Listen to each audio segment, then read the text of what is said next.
Bonjour et bienvenue sur l'Audace d'être moi, le podcast qui te donne des clés pour aller vers le meilleur de toi et vivre une vie libre, joyeuse et pleine de sens. Je suis Alexia Ferrantelli, je suis coach de vie et fondatrice de l'école d'auto-coaching Amact. Tu écoutes l'épisode 81, il s'appelle « Face aux difficultés, agir et s'élever ». Je poursuis avec ce 3e épisode ma série sur la résilience, une série qui te donne des clés pour devenir plus fort avec les épreuves. Si tu ne l'as pas encore fait, je te recommande d'écouter les 2 épisodes précédents. En quelques mots, dans l'épisode 79, la première clé qu'on a vue, c'est d'adopter la croyance que oui, tu peux devenir résilient, que ça n'est pas réservé à certaines personnes qui seraient tombées dans la marmite quand ils étaient petits, mais que tu peux prendre la décision aujourd'hui de pratiquer et devenir jour après jour quelqu'un qui grandit avec les épreuves et qui transforme les obstacles en opportunités. La 2e clé, c'est d'apprendre à accepter l'épreuve quand elle se présente. Et même, plus que de l'accepter, si possible, apprendre à l'aimer. Passer le plus vite possible du « pourquoi » en un mot, « pourquoi il m'arrive un truc pareil » au « pourquoi » en 2 mots. Qu'est-ce que ça va me permettre de développer, de comprendre, d'apprendre ? Bref, décider d'interpréter les difficultés comme des occasions de grandir et des occasions de trouver de nouvelles opportunités. Et les 3 clés que je t'ai partagées dans l'épisode 80, c'est apprendre à apprivoiser tes émotions, première clé, et garder ton indépendance de jugement, 2e clé, pour en revenir aux faits et accéder à ta raison et à ta sagesse intérieure, 3e clé. Pour être résilient, il faut appréhender les choses de la façon la plus réaliste et constructive possible, au lieu de se laisser emporter par la colère, la panique, le découragement et une vision complètement faussée de la réalité. Il faut pouvoir réfléchir sereinement avant de réagir pour agir intelligemment, avec justesse, pragmatisme et créativité, et en alignement avec ses valeurs. Et ce qu'on va voir aujourd'hui, c'est qu'une fois que tu as l'esprit clair, ce qui compte, c'est d'agir. Agir avec audace, justesse et persévérance. L'action est la solution à tous nos problèmes. Ce qui est assez marrant quand on rencontre une difficulté, c'est qu'on a souvent tendance à ne rien faire, à attendre. On attend, comme si l'obstacle allait disparaître tout seul, ou comme si quelqu'un allait venir résoudre notre problème, comme quand on était petit en fait. Mais si on ne fait rien, des semaines, des mois et même des années plus tard, le problème sera toujours là, voire il aura empiré. En fait, quand on rencontre un obstacle, ce qui va nous aider, ça n'est pas d'attendre une solution extérieure, ça n'est pas de s'apitoyer sur notre sort, d'accuser la terre entière ou d'essayer de prendre des raccourcis en se berçant d'illusions. C'est de se concentrer sur ce qui est important et utile et d'agir, de s'appliquer à résoudre le problème. Bien sûr, on peut trébucher, mettre un genou à terre, et même les 2. On peut ressentir de la panique, de la colère, une grande tristesse. Quand tu ressens ces émotions-là, accepte-le. Vis ce que tu vis avec de la douceur. Fais preuve de compassion vis-à-vis de toi-même. Et à un moment, dès que tu le peux, redresse-toi et agis. Parce qu'il n'y a qu'un chemin, c'est de répondre aux problèmes par des actions appropriées. Alors ce que je te propose aujourd'hui, c'est de te partager 11 principes de l'action juste et résiliente. L'action qui te permet de transformer les obstacles en opportunités et de t'élever avec les épreuves. Le premier principe, c'est d'agir pour te donner de l'élan. C'est dommage de reculer au moment de passer à l'action. On a en nous plus de force qu'on ne le croit. Et tout comme l'appétit vient en mangeant, la motivation et les opportunités nouvelles viennent en agissant, et pas l'inverse. C'est la première loi de Newton, c'est une loi physique. Un objet en mouvement restera en mouvement sans l'intervention d'une force extérieure. Eh bien, concernant les actions, c'est la même chose. Si tu veux avoir de l'élan, tu peux le créer toi-même immédiatement en agissant. La motivation n'entraîne pas l'action, c'est l'action qui entraîne la motivation. Peu importe les circonstances, prends l'habitude d'agir dès que possible. Dès que tu as défini sereinement quelle est l'action juste, fais-la. Agis. Et vois après si ça te dit de continuer ou pas. Le simple fait de t'y mettre quelques secondes, ça va créer une énergie telle que ça sera plus difficile pour toi de t'arrêter que de continuer. C'est un principe que je mets en œuvre tous les jours et je peux te dire que pour moi en tout cas, il marche très bien. Essaie de l'appliquer et tu verras ce que ça donne pour toi. On peut toujours se dire qu'on a le temps, qu'on n'a pas assez de données, d'expérience, de formation, que le moment n'est pas favorable. Mais quand on se réveille 5 ans après et qu'on n'a pas avancé, on n'est pas très fier de soi. Et la situation qui ne nous convient pas est toujours là. Le courage, c'est d'agir, de prendre des initiatives, de commencer et de persister, de faire plus d'efforts. Et c'est d'ailleurs le deuxième principe, être persévérant dans ton action. Pour surmonter les obstacles, il s'agit donc de faire preuve de persévérance, agir jour après jour avec constance et patience. Essayer une chose, puis une autre, et encore une autre, jusqu'à ce que ça marche. L'important, c'est de ne pas abandonner. Ça n'est pas grave de se sentir découragé. Ce qui est grave, c'est d'abandonner. Épictète disait « persévérer et résister ».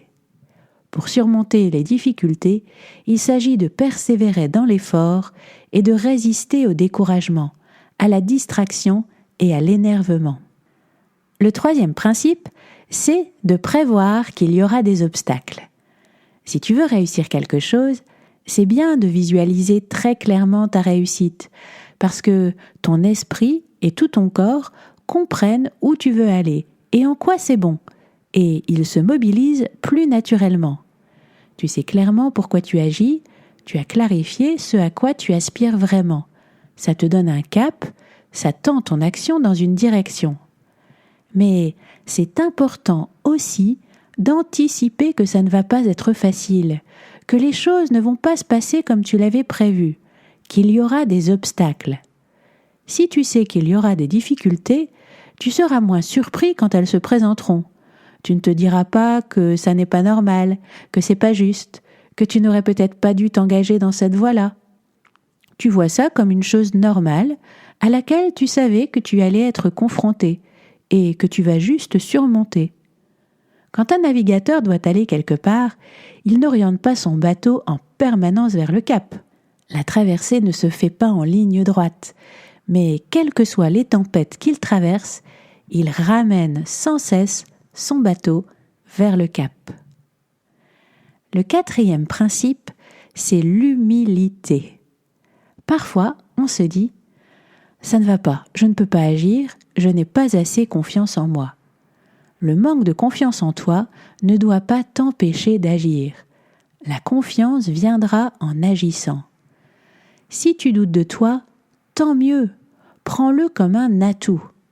Sur ce sujet, tu peux écouter l'épisode 26, qui s'appelle « Douter de soi ». L'humilité, c'est une qualité essentielle. Comment continuer à avancer, à progresser, si tu es persuadé d'être déjà arrivé, d'avoir déjà tout compris? Trop d'arrogance t'empêche d'aller chercher des enseignements chez les autres. Il faut aussi être assez humble pour accepter ses échecs et les critiques et en tirer des enseignements. Et c'est le cinquième principe, apprendre des critiques et des échecs. La première chose, c'est que plus on est capable de tolérer la critique et l'échec, plus on ose essayer, prendre des initiatives. Si on n'est pas prêt à ça, on se tétanise et on n'agit pas. Ce qui compte quand on reçoit une critique, c'est de prendre du recul, d'éviter de te mettre sur un mode défensif. Observe ce que la personne te dit de façon dépassionnée et pose-toi sincèrement la question: ai-je un enseignement à tirer de cette critique ? Parfois, ça n'est pas le cas, parce que, comme l'a écrit Kant, nous ne voyons pas le monde tel qu'il est, mais tel que nous sommes. Quand quelqu'un émet une critique vis-à-vis de toi, souvent, il parle plus de lui-même que de toi. Mais parfois, il y a quelque chose à apprendre. Pose-toi la question. Il y a peut-être une leçon à tirer pour corriger ton action et grandir. Décider de recevoir les critiques comme des cadeaux qui te permettent de progresser, c'est une force énorme dans la vie. Pour l'échec, c'est la même chose. L'échec, au fond, il te permet de savoir ce qui ne marche pas, de progresser, d'améliorer ce que tu fais. Là aussi, pour pouvoir tirer la leçon de l'échec, il ne faut pas le prendre trop personnellement. Ne pas en avoir honte, mais y voir juste une occasion d'apprentissage. En cas d'échec, adopte un certain détachement et demande-toi: qu'est-ce qui n'a pas marché ? Qu'est-ce que je peux améliorer ? C'est sûr qu'échouer, ça n'est pas agréable, mais si on a anticipé que ça pouvait arriver, c'est déjà moins douloureux. Et puis, si c'est douloureux, c'est justement pour nous donner envie de ne pas le reproduire. Ce qui serait vraiment dommage à propos de l'échec, c'est de ne pas en tirer d'enseignement, de toujours reproduire les mêmes erreurs. L'échec, c'est un feedback. Il est là pour nous apprendre quelque chose, pour nous permettre de nous améliorer. Il nous montre le chemin en nous montrant quelle était la mauvaise route. Il nous oblige à tenter d'autres choses, à innover. L'échec a des choses à te dire. Alors, écoute. Le 6e principe, c'est de prendre les choses avec une certaine légèreté. Prendre la vie de cette façon-là, ça te permet d'agir beaucoup plus facilement. Souvent, les choses ne sont pas si graves qu'on ne se les imagine au fond. Ça fait du bien de dédramatiser, d'être capable de rire de soi, de rire de la situation. Amuse-toi. Vois la vie non pas comme une tragédie et quelque chose de très sérieux, mais plutôt comme une aventure, un lieu d'expérimentation, un terrain de jeu. Si tu te plantes, ça n'est pas si grave, tu tenteras autre chose. Le 7e principe, c'est d'être l'alchimiste qui transforme les contraintes en or. On a souvent une représentation des choses assez binaires. On ne voit les contraintes, les limites, les réglementations diverses, les procédures, que comme des éléments négatifs. Et du coup, on se focalise dessus, on s'énerve, on les voit comme des choses oppressantes qui nous entravent. Ou alors, on ne veut pas en tenir compte pour se sentir plus libre. Mais on peut les voir comme un atout, comme des éléments qui nous permettent de canaliser notre énergie. Un écrivain écrit des poèmes sublimes, non pas en dépit des règles littéraires qui s'imposent à lui, mais grâce à ces règles. De la même façon, dans la vie, on peut utiliser les contraintes et les limites pour canaliser son énergie et agir de façon encore plus créative. Quand un événement perturbateur a lieu, comme une injustice, un accident, un échec, une tragédie personnelle, utilise-le. Deviens l'alchimiste qui transforme le charbon en or. Ne laisse pas le découragement te submerger. La vie sourit aux audacieux et favorise les courageux. Agis pour transformer cette tragédie personnelle en avantage. Utilise-la comme catapulte. Le 8e principe, c'est de faire de ton mieux, action après action. C'est ça qui compte, faire de ton mieux, action après action. Quoi que tu fasses, fais-le bien. Applique-toi à ta tâche. C'est une grande source de satisfaction et c'est comme ça que tu peux surmonter les difficultés. Fais de ton mieux jour après jour. Pense progrès plutôt que perfection et fais preuve de pragmatisme. Il y a plein de façons d'aller d'un point A à un point B. L'important, c'est d'y arriver. Pas de chercher la route parfaite pour y arriver. Il y a un proverbe anglais que j'aime bien, c'est « Occupe-toi des semailles plus que des récoltes ». Ne te focalise pas trop sur les résultats. Applique-toi plutôt à faire ce que tu as à faire, là, maintenant.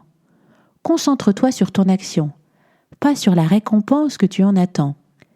Découpe les choses en petites actions à accomplir et juste accomplis ces actions, les unes après les autres. C'est important d'avoir de grands projets, de grands objectifs, de grands rêves.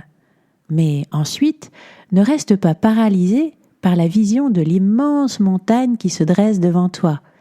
Reviens au présent, avance un pas après l'autre. Fais un plan, découpe les choses en étapes et ensuite deviens ton propre exécutant, celui qui fait le job jour après jour.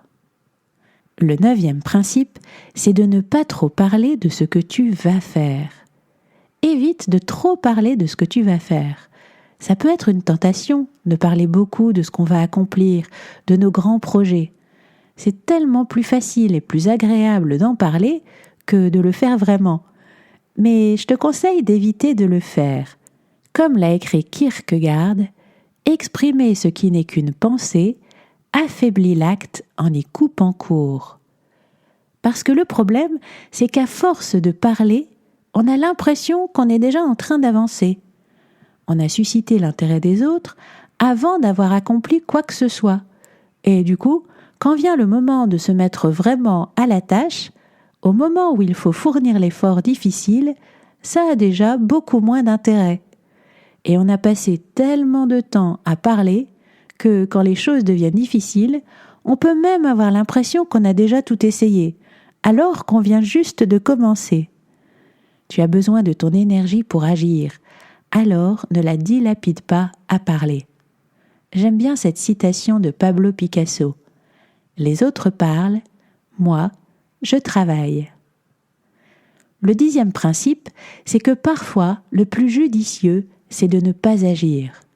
En effet, dans certains cas, la meilleure chose à faire, c'est de ne pas agir. Mais cette non-action ne doit pas être le résultat d'une résistance interne à l'action. Ça doit être la conséquence d'une décision réfléchie. Il faut faire preuve de sang-froid, de courage et d'une certaine humilité pour voir que parfois, ne pas agir, contourner ou même reculer est la meilleure solution face à l'obstacle.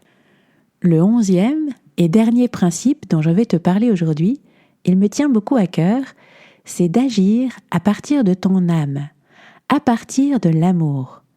C'est-à-dire en ayant le désir d'apporter quelque chose de positif aux autres, à la planète. Agir avec cette réelle intention d'agir pour le bien. Pose-toi ces questions. Que ferait l'amour ? Comment je peux agir de façon utile aux autres et à moi-même ? En quoi je peux contribuer au beau, au bien, au vrai ? Comment je peux apporter de la valeur au monde ? Comment je peux le faire du mieux possible ? Comment je peux agir avec amour, courage, justice, vérité, responsabilité ? Chaque fois que tu fondes ton action sur des principes vertueux, tu t'élèves. Chaque fois que tu agis en alignement avec tes valeurs, tu n'auras pas à le regretter. Il y a toujours un espace entre un événement et la façon dont tu y réagis. Dans cet espace, tu peux te poser la question : comment le meilleur moi possible réagirait dans cette situation ? En agissant comme agirait la meilleure version de toi-même, tu t'élèves. Tu deviens déjà cette personne maintenant. Ça rend la vie bien plus passionnante et c'est la meilleure façon de ne pas avoir de regrets. Aujourd'hui, on a donc vu 11 principes pour agir de façon résiliente, c'est-à-dire d'une façon qui te permet de transformer les obstacles en opportunités et de t'élever avec les épreuves. Le premier principe, c'est d'agir pour te donner de l'élan. Le deuxième, c'est d'être persévérant dans ton action. Le troisième, c'est de prévoir qu'il y aura des obstacles. Le quatrième, c'est l'humilité. Le 5e, c'est d'apprendre des critiques et des échecs. Le 6e, c'est de prendre les choses avec légèreté. Le 7e, c'est d'être l'alchimiste qui transforme les contraintes en or. Le 8e, c'est de faire de ton mieux, action après action. Le 9e, c'est de ne pas trop parler de ce que tu vas faire. Le 10e, c'est que parfois, le plus judicieux, c'est de ne pas agir. Et le 11e, c'est d'agir à partir de ton âme, à partir de l'amour. Voilà les 11 principes de l'action résiliente. Avant de te quitter, je vais te parler d'un outil d'auto-coaching que j'utilise tous les jours. Comme tu le sais, je finalise en ce moment la formation « Deviens maître de la résilience ». Elle a pour objectif de te permettre de développer toutes les ressources pour devenir quelqu'un qui grandit avec les épreuves, quelqu'un qui sait transformer les obstacles en opportunités, quelqu'un qui, quoi qu'il arrive, se rapproche de la personne qu'il a envie d'être et de la vie à laquelle il aspire. La formation est en promotion pour le moment, donc si tu es intéressé, n'hésite pas. Tu n'as qu'à suivre le lien dans les notes de l'épisode. Dans cette formation, je te transmets notamment une 20aine d'outils d'auto-coaching. Je vais t'en présenter un aujourd'hui qui peut te permettre de te coacher au quotidien. Cet outil, je l'ai appelé âme acteur et pétocheur. On a comme 2 personnages dans notre corps. On a pétocheur dans notre tête et on a âme acteur dans notre cœur. En tout cas, c'est comme ça que moi je les appelle, mais tu peux leur donner un autre nom. Âme acteur, c'est celui qui t'incite à agir avec le cœur, c'est-à-dire avec courage, amour, créativité, justice. Il te chuchote des aspirations ambitieuses. Il voit loin et large. Il agit avec grandeur d'âme. Mais pétocheur, lui, il n'est pas très d'accord avec ça. Lui, ce qu'il veut, c'est vivre une vie pépère, confortable, sans effort et sans danger. Face aux événements, il a des réponses toutes faites, automatiques, répétitives. Il a une vision à très court terme. Il cherche les plaisirs immédiats et la reconnaissance facile. Même s'il sent plus ou moins qu'il dépérit, engoncé dans son confort, que ça le fait se sentir pas très fier de lui et un peu vide.